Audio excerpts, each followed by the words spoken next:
بسم اللہ الرحمن الرحیم۔ السلام علیکم ورحمۃ اللہ وبرکاتہ۔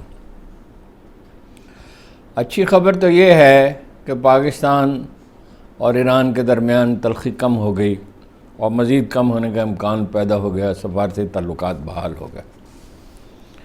ایرانی میڈیا میں اس واقعے کو زیادہ اجاگر نہیں کیا گیا، اور ایران نے جو میسیج دینے کی کوشش کی ہے وہ یہ ہے کہ اگر امریکہ پاکستان کی سرزمین کو استعمال کرنا چاہتا ہے تو وہ ایسا کرنے نہیں دے گا۔ پاکستانی حکومت نے بھی معقولیت کا مظاہرہ کیا، خود انیشیٹو لیا، رابطہ کیا۔ واقعہ یہ ہے کہ یہ $860 بلین کا جو بجٹ ہے، اور دنیا میں جو 200 اڈے ہیں، اس سے بھی زیادہ ہیں شاید امریکہ کے۔ امریکہ دنیا کا پولیس مین ہے، اور اسی طرح وہ دنیا پہ حکومت کرتا ہے، یعنی جتنا بھی اس کا رسوخ کم تو ہو رہا ہے۔ انڈیا کی اور امریکہ کی خواہش یہ ہے کہ پاکستان اور ایران کی ایک لمیٹڈ وار ہو جائے، یہ نظر آیا۔ لیکن ایران میں آج میڈیا جن لوگوں نے دیکھا ہے، میں نے خود تو نہیں دیکھا لیکن جن دوستوں نے دیکھا ساری، اور جائزہ بھی لیا، رابطہ بھی کیا، اور تہران سے تو پرسوں سے رابطہ تھا، ابھی یہ واقعہ ہوا نہیں تھا،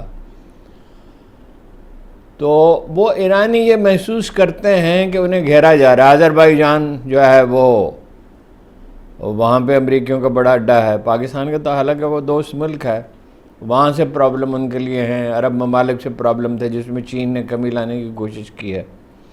واقعہ یہ ہے کہ اگر چین اور روس کی حمایت حاصل نہ ہو، روس کے تو وہ بہت قریب چلے گئے اور چین بڑی سرمایہ کاری کرنے والا ہے، تو وہ تو ایرانی قیادت تو بالکل ناقابل برداشت ہے امریکہ کے لیے۔ دیکھیے، میں آپ کو یاد دلاتا ہوں، جنرل ضیاء الحق کا قتل بلا وجہ نہیں ہوا تھا۔ جنرل ضیاء الحق کا کانسیپٹ یہ تھا، اور یہ چلا آتا تھا پہلے، ایوب خان کے زمانے سے چلا تھا، کوئی صورت ہو کہ پاکستان اور افغانستان اور ایران جو ہیں ان کے درمیان کوئی یعنی بہت قریبی تعاون ہو جائے، کنفیڈریشن تک کی لوگ بات کرتے رہے۔ اور چلیے کنفیڈریشن نے صحیح، آپ نے تو کنفیڈریشن میں بھی ویسے آزاد ہی ہوتے ہیں ملک، ایک زمانے میں مصر اور شام کی بھی ہو گئی تھی جو چل نہیں سکی، لیکن یہ تنگ نظری، یہ فرقہ پرستی، یہ مفاد پرست گروہ، یہ اشرافیہ جو دراصل اشرافیہ نہیں ہے، اس میں خریدے ہوئے لوگ۔ میں نے آپ سے عرض کیا تھا کہ سلیمان دی میگنیفیشنٹ کے زمانے سے، جس میں کوئی نصف درجن سے زیادہ یورپی ممالک اس نے فتح کر لیے تھے، خوف چلاتا ہے۔ حقیقت یہ ہے کہ صلیبی جنگوں کے زمانے سے، اور بنیادی اصول جو قرآن مجید بیان کرتا ہے وہ یہ ہے کہ تم میں سے بعض کے دشمن ہوں گے، دنیا میں ہمیشہ کانفلکٹ رہے گا، اور اس سے بچنے کا طریقہ کیا ہے؟ خوف کا توازن قائم کیا جائے۔ اگر ان ملکوں کی قیادت جو ہے ترکی اور ایران اور افغانستان اور پاکستان کی ہوش مندی کا مظاہرہ کرے اور تنگ نظری کا مظاہرہ نہ کرے۔ آج میں نے ایک فلسفی کا مضمون پڑھا کہ اصل چیز تو قوم پرستی ہے اور وہ غالب ہے۔ اور بھائی اصل چیز یہ ہے کہ کوڑا پڑا ہوا ہے، لیکن یہ اصل چیز نہیں، اس سے زیادہ اصل چیز یہ ہے کہ اس کوڑے کو اٹھایا جائے، صفائی کی جائے۔ یعنی اگر اس کے لیے کوشش کی جائے گی، رائے عامہ ہموار کی جائے گی، یہ کام آسان تو نہیں ہوتے۔ آسان تو رسول اللہ نے کہا تھا کہ مجھ سے زیادہ کس کو ستایا گیا ہے؟ میں جی آپ کے الفاظ ایگزیکٹ یہ نہیں تھے، مجھے سب سے زیادہ ستایا گیا، یہ اس کا مفہوم ہے۔ دنیا جو ہے وہ اس کا سنبھرنا بہت مشکل ہے، دنیا کا سنبھرنا تیری زلفوں کا پیچ و خم نہیں ہے۔ اور کہا کہ یہ آرزو بھی بڑی چیز ہے مگر ہمدم وصال یار فقط آرزو کی بات نہیں۔ بہرحال یہ تو خوش آئند ہے، اور لوگوں نے سکھ کا سانس لیا ہے، ورنہ اندیشے بہت پیدا ہو چلے تھے۔ وہ چاہتے ہیں، انڈیا تو امریکہ ہی چاہتا ہے معیشت ان کی تباہ ہو جائے، انڈیا خاص طور پہ، اور مساعد کی پینیٹریشن ہے، کتنے سائنسدان ایران کے قتل کیے ہیں۔ اور پاکستان میں دیکھیے آپ پچھلے برسوں میں کیسے دلاور اٹھ کھڑے ہوئے کہ اسرائیل کے ساتھ تعلقات بہتر ہونے چاہیے، اسرائیل کے ساتھ تعلقات بہتر ہونے چاہیے تاکہ وہ یہاں آئیں اور یہاں آزادی سے گھوم پھر سکیں، اور اس کے نتیجے میں اور زیادہ یہاں لوگوں کو استعمال کر سکیں. بھائی پہلے دن سے قائد اعظم کا سٹینڈ ہے اس پہ، اول دن سے، کہ یہ خنجر گھونپا گیا ہے. اور 2 ریاستی حل کیا جی، اسرائیل کا جواز کیا ہے؟ اور اسرائیل نہیں رہے گا. اسرائیل ایک دن کسمسا کر اپنی سرحدوں سے باہر نکلے گا. وہ لوگ لیکچر دے رہے ہیں سوشل میڈیا پہ کہ پاکستان کیا کر سکتا ہے، پاکستان ہی کرے گا اور ترک کریں گے، یہ اللہ کے رسول نے کہا تھا. اور کوئی بات منکرین حدیث کا معاملہ جو ہے وہ الگ ہے، میں کوئی سخت لفظ نہیں استعمال کرنا چاہتا. کوئی بات جو اللہ کے رسول نے کہی تھی آنے والے زمانے کے بارے میں ایسی نہیں ہے جو سچی نہیں. اور یہ بالکل حدیثوں میں بالکل قطعاً پوری طرح واضح ہے. یہ خراسان کیا ہے؟ یہ ایران کا کچھ حصہ تھا، افغانستان تھا، اور پاکستان کا حصہ تھا اپ ٹو ملتان. یہی ہے، سینٹرل ایشیا کے لوگ بھی اس میں شامل ہوں گے. اور آخر کار یہ فیصلہ کن مارکا ہوگا. تنہا ایران سے نہیں لڑ سکتا اسرائیل، تنہا ایران سے. ادھر حزب اللہ ہے، ادھر یمنی ہے. یمن میں افلاس نہیں ہے، غربت نہیں ہے، کیا ان کی حالت ہے، لیکن یہ وسائل اپنی جگہ. غزہ میں کیا تھا؟ دنیا کی سب سے زیادہ گنجان آبادی، پانی کا انحصار ان پہ، بجلی کا انحصار ان پہ، خوراک کا انحصار ان پہ. پھر کیا کر لیا؟ مکان تباہ کر دیے. تکلیف انہیں بہت پہنچی، لیکن اسرائیل اسے پتہ تو نہیں. 5 لاکھ اسرائیلی بھاگ گئے، ایئرپورٹ بند پڑے ہوئے ہیں. ایک ایئرپورٹ پہ صرف 30% فلائٹس ہیں.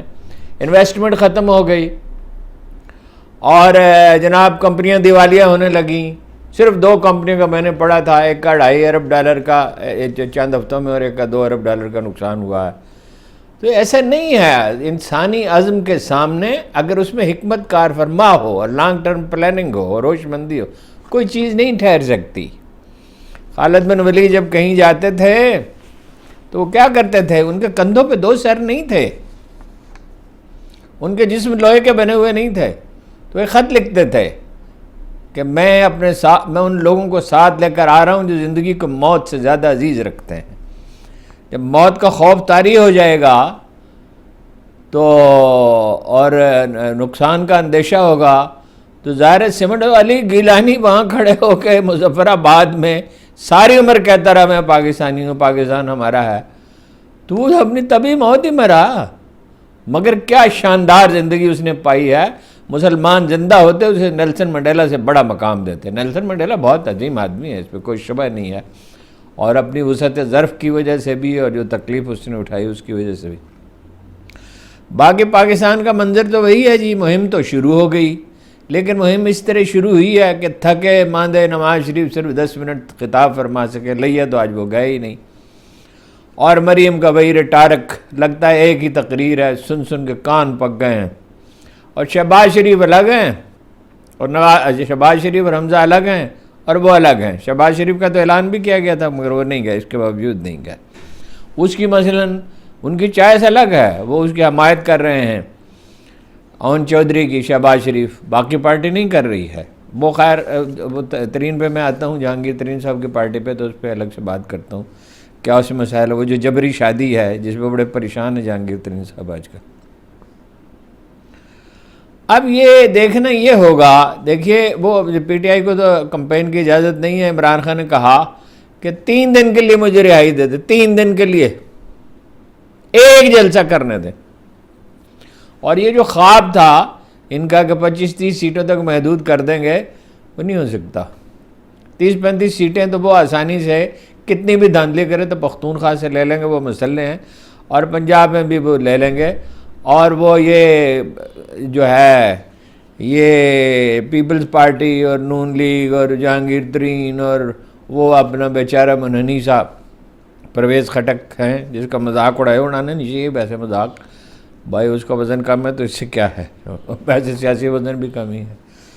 تو یہ مل کے کیا حکومت بنائیں گے اور کیا چلائیں گے. 2% IMF کی رپورٹ ہے کہ 2% شرح ترقی ہوگی. 2-3% تو آبادی میں اضافہ ہے، اور زراعت میں تو چلیے کچھ 5% کا امکان ہے. مگر یہ ہے کہ انڈسٹریل جو ہے وہ ٹیکسٹائل کی ایکسپورٹ بھی گری ہے، اور 2.5% گروتھ کا اندازہ ہے. پیسہ تو کافی کوشش کی ہے سمگلنگ روکنے کی، منی لانڈرنگ روکنے کی، ملک سے باہر جانے کی، لیکن بہرحال سلسلہ تو جاری ہے۔ اور علامتیں یہ ہیں کہ پی ٹی آئی جو ہے وہ کچھ طاقت پکڑ رہی ہے۔ جناب مہتاب عباسی نے اعلان کر دیا پی ٹی آئی کی حمایت کا، جو وزیر اعلیٰ بھی رہے ہیں اور پختونخوا کی تاریخ کے کامیاب ترین وزیر اعلیٰ رہے اور گورنر بھی رہے ہیں مانسہرہ میں پی ٹی آئی کے، اور جمیل شرک پوری صاحب نے۔ جمیل شرک پوری کی جو حمایت ہے اس کو آپ ایک سابق ایم پی کی حمایت نہ سمجھیں۔ وہ ایک روحانی خانواز، یہ وہ جگہ ہے جہاں علامہ اقبال تشریف لے گئے تھے، اور یہ ہر شخص جانتا ہے علامہ اقبال ہر جگہ نہیں تشریف لے جا سکتے تھے، اور وہ بڑا دلچسپ واقعہ ہے، لیکن یہ موقع نہیں ہے کہ میں آپ سے عرض کروں۔ اخبار نویس، انڈیپینڈنٹ اخبار نویس جو سروے کر رہے ہیں، جن کے بارے میں یہ نہیں کہا جا سکتا کہ ان کی کسی پارٹی سے حمایت ہے، کامران خان صاحب نے جو کیا ہے اپنے ٹویٹر پہ، تو اس میں 84% حمایت ہے پی ٹی آئی کی۔ اس کے بارے میں کہا جا سکتا ہے تو ٹویٹر پہ ہوا ہے، تو لہذا یہ اتنی نہیں ہوگی، اس سے کم ہوگی۔ اور 14% ہے نون لیگ کی، اب 14% والے کی حکومت بنانی ہے، اور 2% غیر جانب وہ لوگ ہیں جو ووٹ نہیں ڈالنا چاہتے۔ جو ووٹ نہیں ڈالنا چاہتے وہ تو ظاہر ہے اپنا میسیج نہیں دیں گے، ان کی تعداد زیادہ ہے۔ اقرار الحسن ایک اخبار نویس ہے، نون آپ جانتے ہیں، وہ سیالکوٹ گئے، انہوں نے کہا میں فلاں چوک میں گیا، گھنٹہ گھر چوک میں گیا، اقبال چوک میں گیا، فلاں جگہ گیا، فلاں جگہ گیا، ہر چیز کی میں نے ریکارڈنگ کی، اور 80% حمایت ہے عثمان ڈار کی والدہ کی، محترمہ ریانہ ڈار کی، 80% انہوں نے کہا۔ اور خواجہ اعظم خود بھی مانتے ہیں کہ پی ٹی آئی کی مقبولیت زیادہ ہے، مگر میں پریشان نہیں ہوں۔ پریشان کیوں نہیں ہے؟ مطلب کس برتے پہ آپ جیتیں گے؟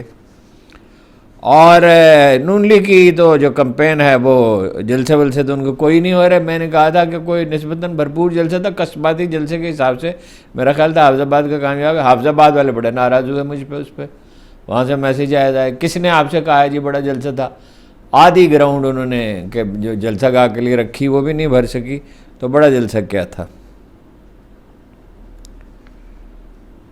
اب یہ دیکھنا ہوگا الیکشن کے دن دھاندلی کتنی ہوتی ہے، پولنگ ایجنٹوں کو جانے دیا جاتا ہے نہیں جانے دیا جاتا، اور بیلٹ باکس میں دھاندلی ہوتی ہے یا نہیں، ریٹرننگ افسروں کے ہاں جب وہ بنتے ہیں، یعنی جمع تفریق ہوتی ہے، نتائج مرتب کیے جاتے ہیں، تو پھر کیا ہوگا؟ باقی دعوے ہیں۔ بلاول نے کہا 200 یونٹ بجلی فری دیں گے، 200 یونٹ۔ مریم نے کہا 300 یونٹ فری دیں گے۔ 9,000 ارب روپے کا وہ اس کا کروڑ روپے کا نقصان ہے بجلی میں، اور کہاں سے دیں گے؟ کہاں سے دیں گے؟ اتنا بڑا یعنی وہ جمع ہو چکا ہے گردشی قرضہ، کہاں سے دیں گے؟ وہ خیر وہ تو 30 لاکھ مکان بھی بنا دیں گے بلاول صاحب، اور کسان کارڈ دیں گے، اور جناب لیبر کارڈ دیں گے، اور یہ اس کے لیے سعودی عرب یو ای نے اگر ان سے وعدہ کیا ہے کہ ہم اپنا خزانہ آپ کے حوالے کر دیں گے، الیکشن بھی لڑ رہے ہیں لاہور سے۔ لیکن میرا اندازہ یہ ہے، جو میں لاہور میں دوستوں سے پوچھا ہے، 10-12 ہزار سے زیادہ ووٹ نہیں لے سکتے، پتہ نہیں کس برتے پہ وہ اپنا لاہور سے الیکشن لڑ رہے ہیں۔ آرمی بڑے پیمانے پر اپلائی کرنے ہوں گی الیکشن کے لیے۔ دہشت گردی کے واقعات کا اندیشہ اللہ تعالیٰ خیر اس میں محفوظ رکھے۔ جو بات نہیں سمجھ رہے لوگ پلاننگ کرنے والے، وہ یہ ہے یہ پرانا پاکستان نہیں ہے، یہ ضیاء الحق کا پاکستان نہیں ہے، یہ مشرف کا بھی نہیں ہے۔ اس میں ایک لہر ہے بڑی، جس میں کہ 30, 40, 50 لاکھ نوجوان سرگرم ہو چکے ہیں، اور یہ 25% مڈل کلاس ہے، یہ مڈل کلاس کی تحریک ہے۔ اگر فرض کیجئے عمران خان نہ ہو، ہر آدمی نے اس دنیا سے جانا ہے کبھی، تو پھر کیا یہ لوگ پیپل پارٹی میں چلے جائیں گے، نون لیگ میں چلے جائیں گے، بلاول کو اپنے لیڈر مان لیں گے؟ یہ پڑھے لکھے نوجوان یہ سوشل میڈیا کے اس دور میں یہ بلاول کے ساتھ جائیں گے؟ یہ مریم کو لیڈر مانیں گے؟ یہ اپنا نون لیگ کی قیادت قبول کریں گے؟ یہ اپنا اس کو ہیرو مانیں گے اپنا؟ وہ اب اس کے کوئی تقابل ہے نہیں بھائی۔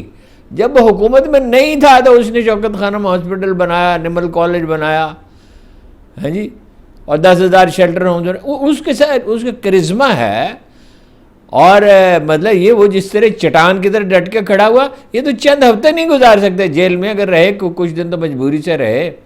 اور دعوے کرتے ہیں میں، نواز شریف صاحب کہتے ہیں 100 روپے کا ڈالر، کیسے ہو جاتا بھائی؟ آپ کا دور تھا، اسحاق ڈار تھا. وہ بلاول نے ٹھیک سوال کیا ہے کہ بھائی وہ نسخہ خفیہ جو ہے بھائی کو کیوں نہیں بتایا؟ اور ڈالر کی قیمت کم ہوئی تھی مشرف کے دور میں، قرضے بھی کم ہو گئے تھے، فائنانشل، اس لیے کہ بھائی مینجمنٹ ٹھیک تھی. میں نے ان سے پوچھا بھی ایک دفعہ کیسے آپ نے کر لیا جی جنرل صاحب، بعد میں جب اقتدار سے الگ ہوا. انہوں نے کہا بھائی محنت کی اور کیا کیا، اس میں کون سا نسخہ ہے؟ جو اقدامات ضروری تھے، ایک میٹنگ صبح کرتے تھے، ایک دوپہر میں کرتے تھے، پھر ایک رات میں کرتے تھے.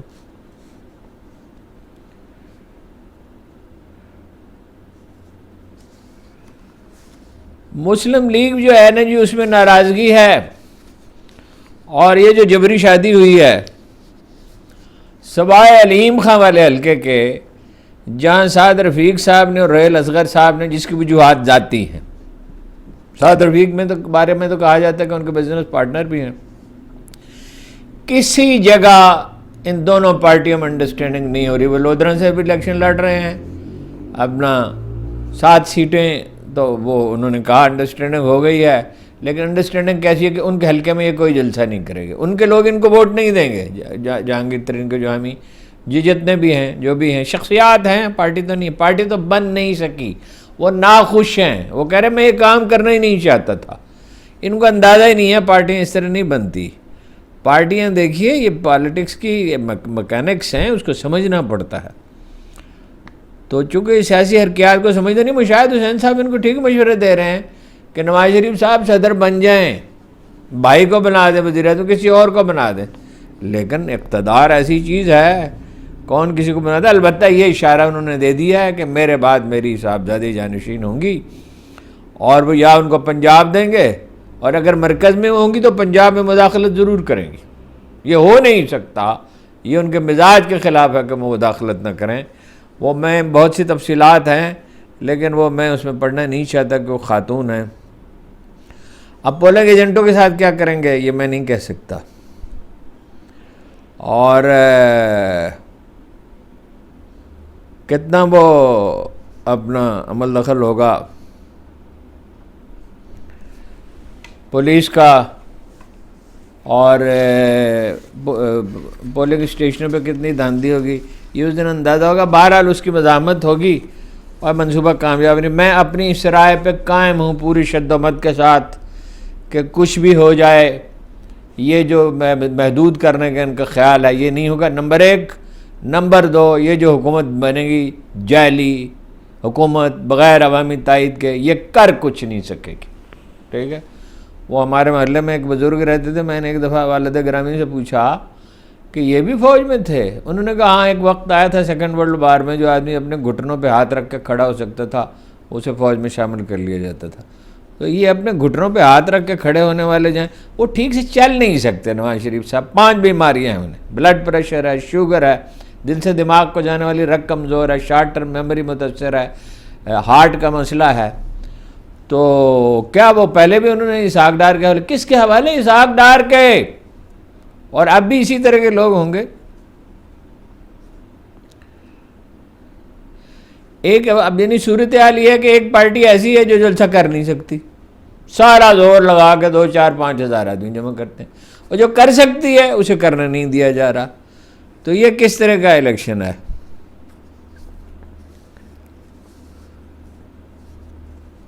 بلاول بھٹو نے ایک اور بڑا دلچسپ نقطہ اٹھایا کہ پاناما خان صاحب نے نہیں بنایا کا کیس، ہم نے نہیں بنایا، ISI نے نہیں بنایا. اور ابھی انہوں نے ان کو پاناما فلیٹس کا بھی پاناما فلیٹس کا نام دیا ہے.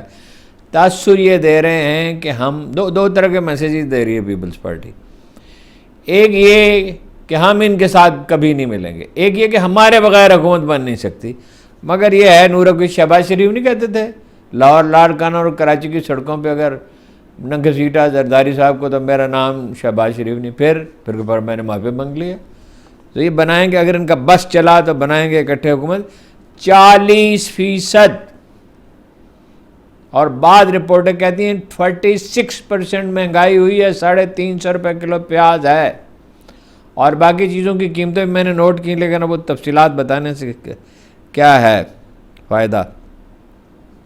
تحریک انصاف نے امیدواروں کی حتمی فہرست جاری کر دی ہے اور کہا کہ باقی لوگ بیٹھ جائیں، جو نہیں بیٹھیں گے ان کی رکنیت ختم ہو جائے گی، لیکن ایسے لوگ ہوں گے ظاہر ہے جو کھڑے رہیں گے کچھ نہ کچھ۔ جناب ملک ریاض اور ان کے صاحبزادے علی کے اثاثے منجمد اور اکاؤنٹس بھی ظاہر ہے وہ القادر ٹرسٹ میں جو کوئی کیس ہے ہی نہیں، کوئی کیس ہی نہیں، علی ظفر صاحب کب سونپ دیا وہ القادر یونیورسٹی کا، وہ اپنا ظاہر ہے پیش نہیں ہو رہے، اور ظاہر ہے ان سے تقاضا ہے کہ عمران خان کے خلاف گواہی دیں۔ اب وہ کیوں عمران خان کے خلاف گواہی دیں؟ انہیں پتہ ہے یہ کچھ عرصے کا کھیل تماشا ہے، تو وہ ابھی تو خیر وہ ابھی مقدمہ علی ظفر صاحب کو سونپا بھی، تو 24 جنوری کو فرد جرم عائد ہوگی، اور البتہ اس میں توشہ خانہ کیس میں جو ہے وہ لطیف کھوسا اور ان کے فرزندی رہیں گے، وہ گواہوں پہ جرا وہ کر رہے ہیں۔ اس میں ایک دلچسپ پہلو یہ ہے کہ کوئی گواہ نہیں ملا ان کو، یہ کہتے ہیں کہ کوئی پورے دبئی میں کوئی وہ جو توشہ خانے سے چیزیں لی تھی، ویسے کمال ہے، یعنی گاڑی لینا جرم ہے، وہ کیس ہی کوئی نہیں بنایا، نہ نواز شریف پہ، نہ مریم پہ، نہ زرداری پہ، اور جس نے قانونی طریقے سے لے کے اس کو بیچا تو وہ جو کوئی گواہ نہیں ملا۔ ایک انڈین سٹیزن ملا جو اپنے مالک کا نام نہیں بتا سکا، جو زیور کی قسم اور شکل نہیں بتا سکا، جس کے پاس کوئی اتھارٹی نہیں، جس نے وہ زیور دیکھا ہی نہیں، وہ گواہ ملا ان کو پیش کرنے کے لیے۔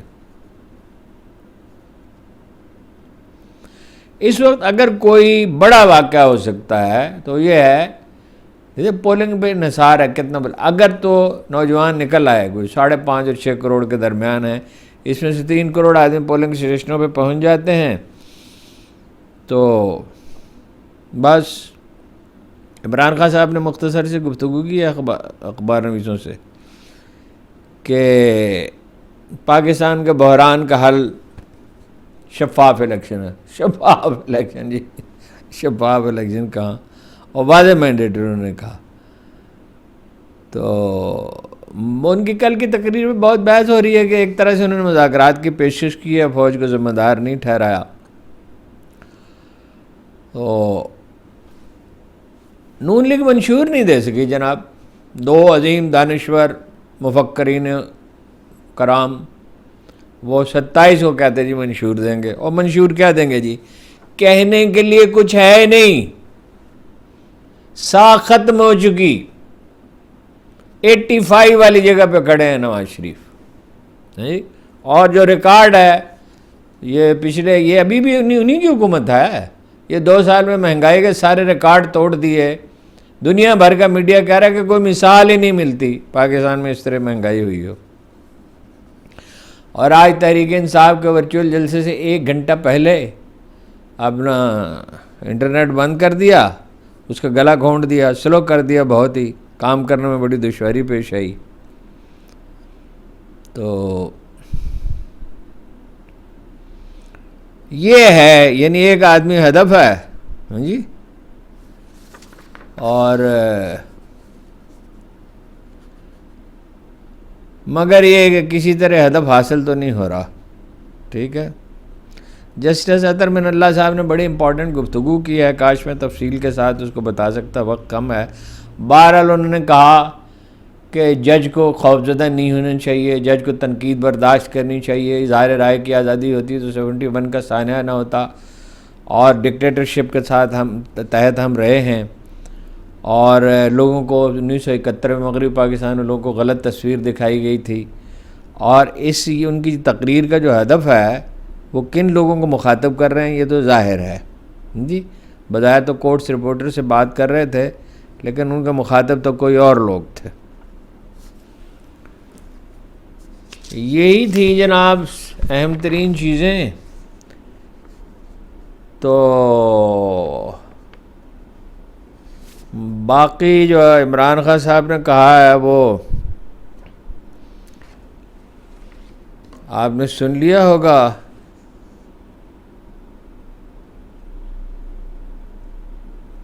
اور یہ میں نے آپ سے عرض کیا کہ عمران نہیں ہوگا تو کوئی اور شکل ہوگی. اب یہ تھمنے کا نہیں ہے. صرف ایک صورت میں عمران خان کی مقبولیت میں کمی آ سکتی. شفاف الیکشن کرا دیں, اسے حکومت دے دیں, مسائل تو حل نہیں ہوں گے آسانی کے ساتھ. اور مزاحمت کرنے والی قوتیں بھی ہیں, اور صرف مقامی قوتیں تھوڑی ہیں.